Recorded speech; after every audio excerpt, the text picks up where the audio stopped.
Aujourd'hui, c'est le premier épisode d'une mini-série de 2 épisodes où j'aimerais vous parler du magasinage impulsif, compulsif, émotionnel ou ce qu'on appelle aussi la thérapie par le magasinage. J'avais terminé en fait la vidéo pour vendredi. Aujourd'hui, on est mercredi et techniquement, je devrais poster la vidéo dans 2 jours et demain, je suis à la clinique. Et puis bref, ma vidéo, elle était prête. Elle était terminée, j'avais fini l'editing, la musique, la description, mais j'ai réalisé que ma vidéo était beaucoup trop longue. Alors, j'ai pris la décision à la dernière minute de la séparer en 2 parties. Alors, dans cette vidéo, j'aimerais vous présenter quelques raisons pour lesquelles on a tendance ou on est porté à magasiner de façon impulsive et aussi quelques raisons pour lesquelles ce serait bénéfique d'arrêter le magasinage impulsif. La semaine prochaine, je vais vous partager 15 astuces pour vous aider à diminuer ou arrêter les achats impulsifs. Donc, le magasinage impulsif, compulsif, émotionnel, ou la thérapie par le magasinage ont chacune leur particularité, mais en général, ce sont des achats qui ne sont pas planifiés, qui n'ont pas été prévus. Donc des achats impulsifs qui n'étaient pas nécessaires généralement, qui ne sont pas toujours utiles. Alors j'espère que vous allez apprécier la vidéo. Si jamais vous avez des commentaires ou des questions, n'hésitez pas à me laisser savoir dans la boîte de commentaires et ça va me faire plaisir de vous lire et de vous répondre. Avant même de commencer, je veux juste spécifier que je suis en aucun cas une spécialiste dans la psychologie sociale et encore moins dans la gestion, le commerce du détail ou dans le service aux consommateurs. Je suis en aucun cas une experte, mais c'est des choses que je remarque, que j'ai réalisées dans mon propre parcours, dans ma propre évolution par rapport au magasinage, par rapport à ma relation que j'entretiens avec les choses que je possède, avec le minimalisme, le désencombrement et en aucun cas j'ai une expertise dans ces choses, mais bon, j'espère que ça va être profitable pour l'un ou l'autre d'entre vous. Sans plus tarder, voici les raisons pour lesquelles on est porté à magasiner de façon impulsive. Alors, ça peut être tout simplement qu'on aime magasiner. On aime la sortie, on aime le lèche-vitrine et franchement, qui aime pas la nouveauté? Et c'est totalement normal d'aimer le magasinage parce qu'il y a un système de régulation au niveau hormonal en réponse au magasinage, en réponse à la nouveauté qui va libérer les hormones de plaisir. Alors, naturellement, c'est une activité qui est plaisante. Les scientifiques ont trouvé un lien entre la production de dopamine, qui est l'hormone du plaisir, et le shopping. Donc, la dopamine, c'est un neurotransmetteur qui est super important, qui se retrouve entre autres dans le cerveau, mais aussi dans les intestins. Et il y a des façons qui sont saines et naturelles d'augmenter la production de dopamine. Donc, évidemment, c'est des notions de base que vous connaissez probablement déjà, mais il y a des façons qui sont simples d'améliorer cette production sans avoir à passer par le shopping. Alors, il y a par exemple de manger sainement. Ça amène un équilibre dans le corps, l'esprit, le mental et tout, mais plus spécifiquement, la dopamine, elle est construite à partir de protéines. Alors, c'est super important de combler vos besoins nutritionnels en protéines à chaque jour et plus spécifiquement en tyrosine. La tyrosine joue un rôle extrêmement important dans tout le corps, pas juste dans la dopamine. Évidemment, ça aide à produire, à construire des protéines, mais aussi ça aide le corps à produire des enzymes qui sont très importantes. Ça peut améliorer la communication entre les nerfs et les cellules. Ça peut aider dans la production de la mélanine. Et finalement, ça joue un rôle assez important au niveau de la glande thyroïde. Ça vaut la peine peut-être de faire quelques recherches pour aller voir les aliments riches en tyrosine. Mais il y a par exemple les avocats, les œufs, les amandes, ça peut être aussi le poisson. Le poulet, dans le fromage, dans les graines de sésame, dans les soybeans, dans les fèves. Et ça, c'est une des façons où la production de dopamine pourrait se trouver enrichie ou améliorée. Donc, une alimentation saine. Plus de 50% des niveaux de dopamine se retrouvent dans les intestins. Alors, super important aussi de s'occuper de ça, pas juste de son mental, mais de s'occuper des intestins. Évidemment, il y a aussi le sport. Le sport a plusieurs bienfaits aussi sur le mental. Ça peut aider à diminuer les niveaux de cortisol, qui est l'hormone de stress, qui peut être très nuisible à la production de dopamine. Alors, une façon d'améliorer la production de dopamine, c'est de réduire le stress. Et ça peut être en faisant du sport régulièrement. en mangeant sainement, en s'assurant de bien dormir, d'avoir des bonnes nuits qui sont réparatrices, qui sont complètes, en faisant de la méditation.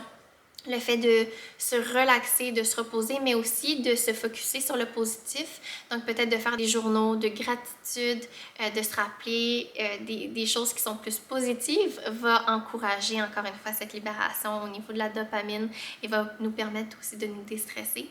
Une autre façon qui est connue, ce sont les massages, donc le toucher, mais aussi la relaxation. Il y a aussi d'être en nature, d'être entouré de la beauté, de la création de Dieu, d'être dans la tranquillité, de vivre des moments plus paisibles. Finalement, ça peut être d'écouter tout simplement de la musique. La musique a un effet calmant, un effet plaisant, comme tous les autres exemples que j'ai mentionnés, ça peut facilement améliorer notre humeur et peut nous aider même avec notre focus et notre concentration. Alors, ce sont des exemples que je mentionne très brièvement. C'est sûr qu'on préfère une vidéo beaucoup plus détaillée sur le sujet, mais ça, c'est sur quelques exemples pour encourager la production de la dopamine. Ça peut être aussi parce qu'on est ennuyé, on ne sait pas quoi faire. Alors, souvent, ça peut être une activité dans lequel we defect, sur lequel on se repose quand on est ennuyé parce qu'on ne sait pas quoi faire et c'est facile et ça nous distrait. On est aussi très suscité de notre entourage, de ce qu'on voit, de ce qu'on regarde. On est bombardé de médias. Alors c'est facile de détourner notre attention puis de commencer à magasiner. Aussi, on peut magasiner pour des raisons plus sociales où on recherche un sentiment de complétude, d'appartenance. Souvent, on va acheter des choses parce qu'on pense que c'est cool, parce que quelqu'un de cool là, parce qu'on l'a vu dans les médias sociaux, parce que c'est popularisé, parce que c'est un meilleur vendeur. Alors, on pense que c'est un bon article. Alors, souvent, il y a une pression sociale qui nous amène à magasiner, souvent comme résultat d'une comparaison et pour combler un besoin d'appartenance. Aussi, c'est tout simplement que ça nous amène une gratification instantanée. Maintenant, on peut tout avoir. On peut posséder une panoplie de choses avec juste un clic en quelques heures. C'est rendu tellement facile de magasiner. Alors, encore une fois, c'est quelque chose qui va avec le système de libération des hormones. Le fait de magasiner, d'acheter quelque chose de nouveau nous fait du bien. Et là, c'est plus avec une approche ou une perspective commerciale associée à des techniques de vente. C'est une approche qu'on appelle l'aversion des pertes, plus couramment appelée FOMO, donc Fear of Missing Out. C'est une technique souvent dans l'industrie du commerce qui vont pressionner le public et créer une genre d'anxiété à l'idée de manquer un rabais ou une vente éclair ou un item. Et en réponse à cette anxiété, nous, on va compulsivement ou impulsivement acheter le produit qu'ils nous recommandent parce qu'il est soit en vente éclair, parce qu'il est très populaire, qu'il est en quantité limitée. Donc, les médias, l'industrie en général, les commerces vont beaucoup faire appel à cette réaction d'anxiété de la part des consommateurs pour nous pressionner à acheter des choses qu'on n'avait pas prévues, qu'on n'avait pas planifiées. Vente éclair pour une durée limitée, vous avez 24 heures où on donne 20% de rabais supplémentaire, où on donne un cadeau gratuit avec un achat de 100$ et plus. Puis c'est toutes des techniques de vente pour nous pressionner à cliquer rapidement sur les items et de passer au cash. Alors, nos impulsions sont souvent manipulées par la pression sociale et les publicités. Il y a un autre système qui est utilisé qui est aussi une forme de pression sur les consommateurs. Je m'excuse, je reviens. Une autre forme de pression et de manipulation auprès des consommateurs qu'on appelle le système de gestion de file d'attente. Et il y a plusieurs types de systèmes de file d'attente. Plus précisément au niveau des épiceries et du commerce au détail, une des formes qu'on appelle la file d'attente structurée, où on va diriger les clients vers la caisse au travers d'un genre de labyrinthe, au travers de comptoirs. Ça permet une certaine structure, un certain ordre, mais souvent, il y a une deuxième intention derrière cette structure où les choses vont être placées de façon très rusée, très intelligente, très intentionnelle pour que les clients se placent dans une place qui est prévisible et où on va être plus facilement tenté à prendre des choses ici et là qui attirent notre œil dans l'attente d'aller à la caisse. Souvent dans les boutiques de vêtements, on va voir près de la caisse des petites bébelles de beauté, des petits bas vraiment pas chers, des petits toutous, des accessoires pour les cheveux, et ainsi de suite, des choses qui sont à bas prix qu'on sera porté à prendre parce que c'est des choses qui sont mignonnes, qui sont pas chères. Et donc, pendant cette période d'attente, nos yeux regardent ici et là des choses qui attirent notre attention et on est plus porté à les prendre et à les ajouter à notre panier dans ce petit labyrinthe vers la caisse. Même chose au niveau de l'épicerie, souvent proche des caisses, ils vont nous présenter des bonbons, des petits chocolats, de la gomme, des magazines, des choses qui sont faciles à prendre, qui sont pas très chères, pour lesquelles on n'a pas besoin d'une grande réflexion. Souvent, c'est des petits montants qui sont négligeables. Mais souvent, c'est des gestes qu'on répète et c'est des achats, des petits achats qui s'accumulent à chaque fois qu'on magasine, qui n'ont pas été planifiés ou qui ne sont pas nécessaires. Ça peut être aussi de scanner les étagères. Souvent, ils vont mettre droit devant nos yeux les choses qui sont un peu plus chères peut-être et on pourrait trouver des modèles similaires moins chers dans les étagères du bas ou du haut. Souvent, ça, c'est une technique qu'on peut observer à l'épicerie.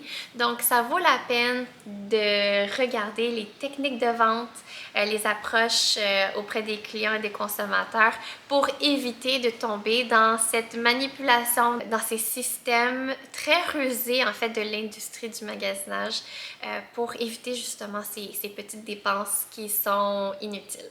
Il y a un autre élément pour lequel on serait plus porté à magasiner de façon impulsive, c'est ce qui s'appelle l'épuisement du moi. En anglais, ça s'appelle le ego depletion. C'est un concept qui est connu dans la psychologie sociale. Je vais vous lire la définition de Wikipédia. Donc, l'épuisement du moi renvoie à l'idée que la maîtrise de soi ou la volonté repose sur un réservoir limité de ressources mentales. Lorsque l'énergie nécessaire à l'activité mentale est faible, la maîtrise de soi est également altérée, ce qui peut être considéré comme un état d'épuisement du moi. Pendant une journée, on est bombardé de décisions. On dit en moyenne qu'une personne, en une journée, prend plus de 35 000 décisions. Donc, en une journée, on est bombardé. À la fin de la journée, on n'a plus cette énergie mentale pour prendre des décisions qui sont éclairées pour rationaliser une action ou un achat. Alors, on pourrait avoir des actions qui sont irréfléchies et qui sont plus impulsives, étant donné qu'on est épuisé mentalement.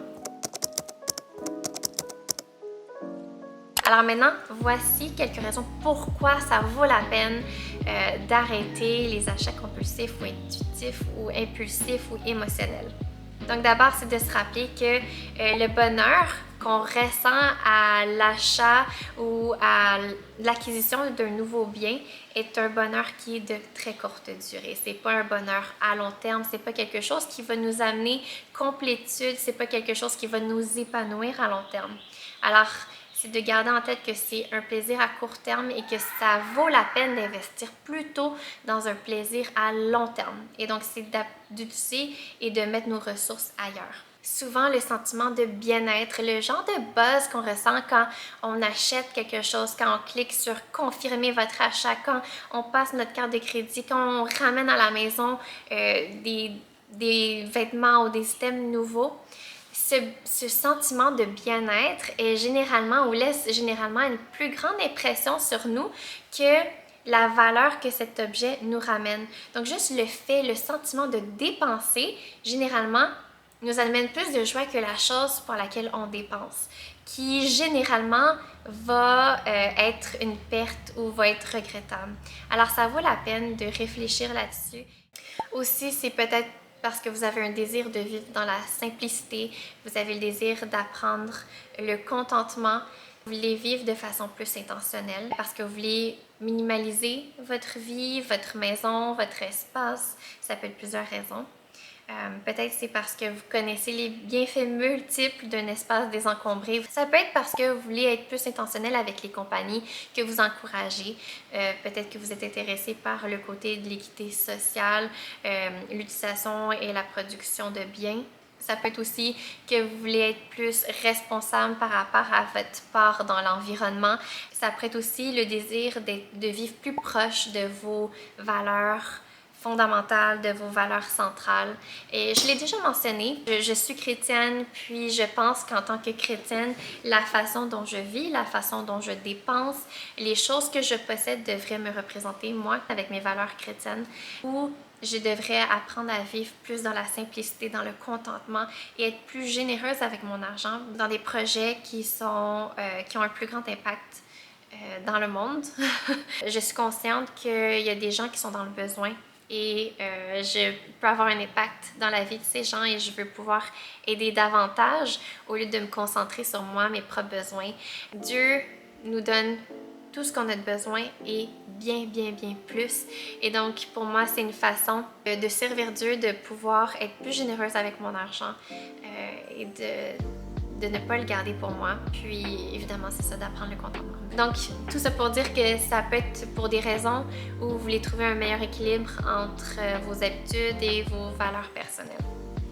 Alors, qu'est-ce qu'on peut faire pour réduire ces achats qui sont inutiles, qui ne sont pas essentiels et qui sont souvent regrettés?